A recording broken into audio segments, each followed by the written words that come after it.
এই উপলক্ষে সর্বস্তরীয় জনসাধারণকে আমার একটাই অনুরোধ, একটাই বার্তা যে আমরা যেহেতু ভারতীয়, ভারতবর্ষে আমরা জন্মেছি, আমাদের সবার দায়িত্ব হলো যে এই দেশের মধ্যে যাতে আমরা ভ্রাতৃত্ববোধকে বজায় রেখে এই দেশকে এগিয়ে নিয়ে যেতে পারি এবং আমাদের মধ্যে যাতে কোনো ধরনের নফরত, বিদ্বেষ, হিংসা এগুলো না থাকে, সম্প্রীতির একটি পরিবেশ যাতে আমরা গড়ে তুলতে পারি।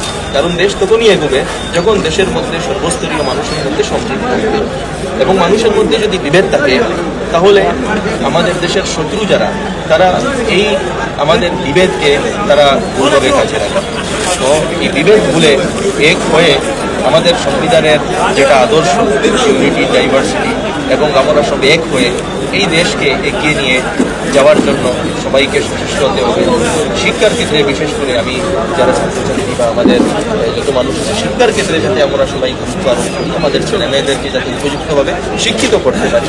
যখন আমাদের শিক্ষা পরিপূর্ণ শিক্ষিত আমরা হতে পারবো তখনই আমাদের বৌদ্ধিক বিকাশ ঘটবে এবং ডিস্ট্রাকটিভ যেগুলো জিনিস রয়েছে সেগুলো থেকে আমরা বাঁচতে পারবো, সমাজকে আমরা কিছু দিতে পারবো।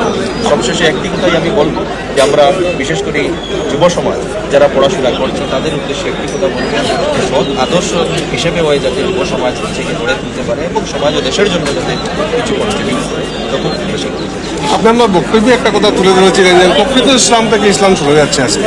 ইসলাম সরে যাচ্ছে না, মুসলমানরা প্রকৃত ইসলামের উপর আমল করতে পারছে না। তার কারণ হলো ইসলাম সম্পর্কে যে জ্ঞান অর্জন করতে হয় সেই জ্ঞান তারা অর্জন করেনি বা সে ব্যাপারে ততটুকু সচেতন নয় বা জাগতিক জাগতিক লিপসা অনেক বেশি এসে গিয়েছে। তো সেগুলো থেকে একটু আমাদেরকে বেঁচে থাকতে হবে, ইসলামের শিক্ষা অর্জন করে আমাদের স্রষ্টাকে সন্তুষ্ট কীভাবে করতে হয় সেই কথা শিখে আমাদের জীবন অতিবাহিত করতে হবে। পরিপূর্ণভাবে আমরা মুসলমান হতে পারবো।